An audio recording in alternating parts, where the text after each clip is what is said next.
నమస్తే welcome to our channel నేను సంవేద్ ఈ రోజు మనతో ప్రముఖ సీనియర్ జర్నలిస్ట్ దాము బాలాజీ గారు ఉన్నారు వారితో మాట్లాడదాం సార్ నమస్తే సార్ తెలంగాణ ఎక్స్ గవర్నర్ తమిళ ఎస్ఐని ఇక్కడ ప్రచారానికి తీసుకొచ్చారు ఎందుకు తీసుకొచ్చారు సార్ తమిళ ఎస్ఐ ఎక్స్ గవర్నర్గా ఉంది ఆమె దాని తర్వాత రిజైన్ చేసింది ఇక్కడ అండ్ పాండిచ్చేరికి కూడా ఆమె ఇన్ఛార్జ్ గవర్నర్గా ఉన్నారు సో రిజైన్ చేసిన తర్వాత ఆమె తమిళనాడులో సౌత్ చెన్నైలో ఎంపీగా కంటెస్ట్ చేశారు బీజేపీ తరఫున యాక్చువల్గా తమిళ ఎస్ఐ ఏంటంటే అంతకుముందు కూడా ఆమె తమిళనాడు బీజేపీ పార్టీ అధ్యక్షురాల్లాగా ఉన్నింది అంటే ముందు నుంచి కూడా ఆమెకి రాజకీయాలంటే ఇష్టం అన్నమాట సో నిజానికి ఆమెను గవర్నర్గా ఇక్కడ తీయడం అనేది అప్పట్లో బీజేపీ ఇక్కడ తెలంగాణలో ఫోకస్ చేస్తుంది తెలంగాణలో బీజేపీ పార్టీని బలపరుచుకోవాలి స్ట్రెంగ్తన్ చేసుకోవాలన్న ఒక ఉద్దేశంతోనే ఆమెను తీసుకొచ్చారు అంటే ఈ మధ్యకాలంలో మనం చూస్తే గవర్నర్లను బీజేపీ ఏం చేస్తుందంటే తమ రాజకీయ ప్రాబల్యం కావచ్చు ఆయా రాష్ట్రాల్లో బీజేపీని స్ట్రెంగ్తన్ చేయడానికి గవర్నర్ల వ్యవస్థను కూడా బీజేపీ చాలా ప్లాన్డ్గా వాడుకుంటుంది మనం కేరళలో చూసాము తమిళనాడులో గవర్నర్లు చూసాము ఈ మధ్యనే మన హేమంత్ సోరెన్ అరెస్ట్ చేసిన విషయంలో జార్ఖండ్లో చూసాము ఇలాగ ప్రతి చోట కూడా గవర్నర్ల వ్యవస్థను బీజేపీ ఏం చేస్తుందంటే తమ పార్టీని ఎలా స్ట్రెంగ్తన్ చేయాలని చూస్తుంది నిజానికి ఇది కాంగ్రెస్ కూడా అంత ముందు కాలంలో చేశారు ముఖ్యంగా ఇందిరాగాంధీ టైంలో గవర్నర్ని చాలా దుర్వినియోగపరిచారు మనకి ఇక్కడ ఎన్టీఆర్ని ఆగస్టు సంక్షోభం అంటారు అప్పుడు కూడా గవర్నర్ రోల్ మనం చూసాము అలాగా ఇంతకుముందు కాంగ్రెస్ కూడా చేస్తుంది కానీ బీజేపీ మోర్ సిస్టమేటిక్గా తీసుకొస్తుంది అలాగా ఈమెను ఒక రాజకీయ నాయకురాల్ని గవర్నర్గా తీసుకొచ్చింది ఈమె కూడా ఇక్కడ గవర్నర్ లాగా బిహేవ్ చేయకుండా సెమీ పాలిటిషియన్ లాగానే ఈమె బిహేవ్ చేస్తుంది ఇక్కడ కేసీఆర్తో గొడవలు పడడం కావచ్చు తను ఇండిపెండెంట్గా అనేక విషయాల్లో జోక్యం చేసుకోవడం కావచ్చు అది చేసింది అది కొంతవరకు తెలంగాణ ప్రజలకు మేలు కూడా చేసింది ఎందుకంటే కేసీఆర్ గవర్నమెంట్లో ఉన్న ప్రాబ్లం ఏంటంటే కేసీఆర్ యాక్టివ్ పొలిటీషియన్ లాగా లేడు యాక్టివ్ సీఎం లాగా లేడు ఆయన ఎంతసేపు అక్కడ ఫామ్ హౌస్లో ఉండడం ఇక్కడికి అసలు ఎప్పుడు కూడా సెక్రటేరియట్కి వచ్చి రోజు సమీక్షలు జరిపి రోజు పరిపాలన అనేది ఆయన చేయలేదు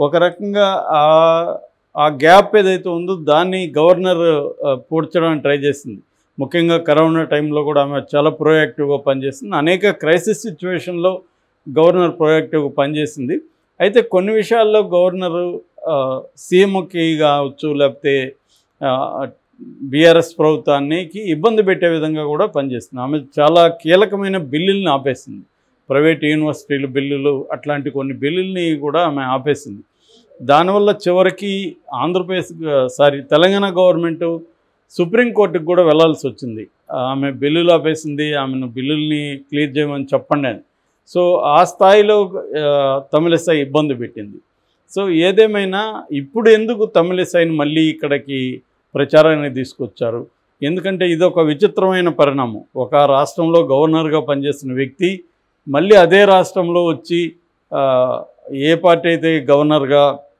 అపాయింట్ చేసిందో ఆ పార్టీని గెలిపించమని ప్రచారం చేయడం అనేది నాకు తెలిసి దేశంలో ఫస్ట్ టైం కావచ్చు ఎందుకంటే అది అట్లాంటి రూల్ ఏం లేదు చేయకూడదని రూల్ ఏం లేదు కానీ ఒక రకమైన ఎథికల్గా చేయకూడదు పొలిటికల్ పార్టీ ఆమె ఒకప్పుడు ఇక్కడ పనిచేసింది గవర్నర్గా మళ్ళీ ఇక్కడికి వచ్చి తనకున్న గవర్నర్గా పనిచేసినప్పుడు ఉన్న సంబంధాలని ఉపయోగించుకొని బీజేపీకి అనుకూలంగా ప్రచారం చేయడం అనేది ఎథికల్గా కరెక్ట్ కాదు ఎందుకంటే మోడీ ఇవాళ ఎక్కడ చూసినా నీతులు మాట్లాడుతుంటాడు ఎథిక్స్ మోరల్స్ మాట్లాడుతుంటాడు కాంగ్రెస్ మీద విపరీతంగా విరుచుపడుతుంటాడు అట్లాంటి వ్యక్తి ఇలాంటి పని చేయడం పట్ల కొంత అభ్యంతరాలు అయితే వస్తున్నాయి అయితే ఇక్కడ ఆమెను ఎందుకు తీసుకొచ్చారు కేవలం బీజేపీని గెలిపించడానికి తీసుకొచ్చారా ఇంకేమన్నా హిడెన్ అజెండా ఉందా అని కానీ చూసినప్పుడు మనకి ఒకటైతే ఆమెకున్న ఇక్కడున్న పరిచయాలు కావచ్చు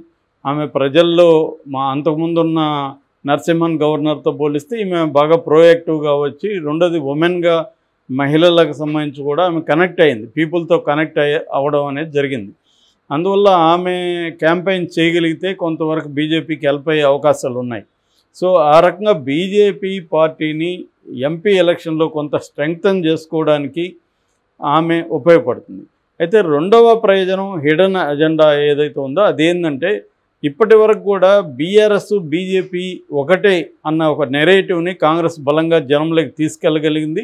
జనం కూడా నమ్మారు. నమ్మడానికి కారణాలు ఏంటంటే బీఆర్ఎస్ పేరుతో ఆయన పార్టీ పేరు మార్చిందే దేశవ్యాప్తంగా నాన్ బీజేపీ నాన్ కాంగ్రెస్ పార్టీలు నేను కూటమిగా చేస్తానని బలంగా చెప్పాడు.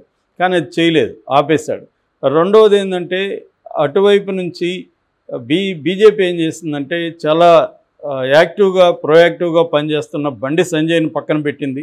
బండి సంజయ్ బీఆర్ఎస్ క్యాంటీగా చాలా గట్టిగా పనిచేస్తున్నాడు. ఆ క్రమంలో జైలుకి కూడా వెళ్ళాడు. అతన్ని పక్కన పెట్టడం అంటే అర్థం ఏంటి? బీఆర్ఎస్కి తలనొప్పిని తగ్గించడమే. సో అది బీజేపీ చేసింది. అట్లాగే ఇంకొక పని ఏంటి? కవితను అరెస్ట్ చేయకపోవడం. కవిత అరెస్ట్ అవుతుందని బిల్డప్లంతా వేసారు. ఫైనల్గా కవితను అరెస్ట్ చేయలేదు. సో ఈ చర్యలన్నిటి వల్ల జనాలు ఏమనుకున్నారంటే బీజేపీకి బీఆర్ఎస్కి మధ్య లోపాయికారిగా ఒప్పందాలు కుదిరాయి, వాళ్ళిద్దరూ ఒకటే అనేది జనం కూడా నమ్మారు. కాంగ్రెస్ దాన్ని బలంగా తీసుకెళ్ళగలిగింది. సో దానివల్ల బీఆర్ఎస్కు నష్టం జరిగింది, ఇటు బీజేపీకి కూడా నష్టం జరిగింది. బీజేపీ గతంతో పోలిస్తే ఓట్ల షేర్ పెరిగింది, కానీ ఇంకా ఎక్కువ వచ్చిండేవి. ఈ నెరేటివ్ కానీ జనం నమ్మకపోయింటే బీజేపీకి ఇంకా బలం పెరుగుండేది. సో బీజేపీ కంప్లీట్గా రివ్యూ చేసుకునింది. తెలంగాణలో తమకు రావాల్సినంత ఓట్ల షేర్ రాకపోవడానికి కారణాలు ఏంటనుకున్నప్పుడు ఇవన్నీ బీజేపీకి అర్థమైనవి.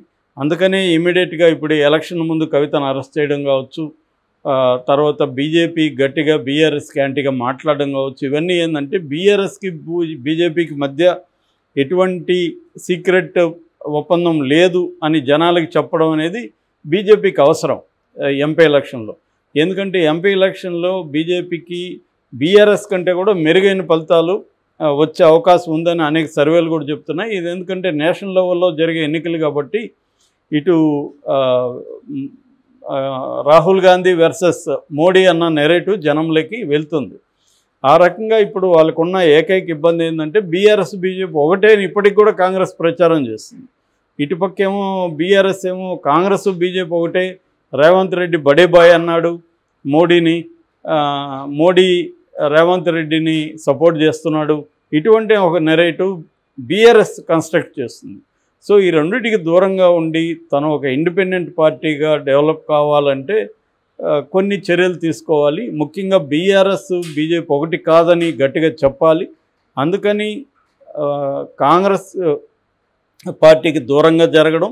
రెండవది ఇటు కేసీఆర్కి గట్టిగా నిలబడి కేసీఆర్ని నానా ఇబ్బందులు పెట్టిన తమిళిసైని తీసుకురావడం ద్వారా ఈ నెరేటివ్ని వాళ్ళు బ్రేక్ చేయడం అనేది వాళ్ళకున్న అవసరం. ఇంకొక ఆస్పెక్ట్ ఏమంటే ఇక్కడ తమిళనాడు పాపులేషన్ కూడా కొంత తెలంగాణలో ఉంది. తమిళనాడు తెలంగాణ తమిళ సంఘం కూడా ఇక్కడ యాక్టివ్గా ఉంది. వాళ్ళు రెగ్యులర్గా కలుస్తుంటారు. వాళ్ళ పాపులేషన్ కూడా ఉంది. వాళ్ళని అడ్రస్ చేయడానికి కూడా ఈమెను వాడతారు. మనం చూసాము లోకేష్ని కోయంబత్తూరు పిలిచిపోయారు.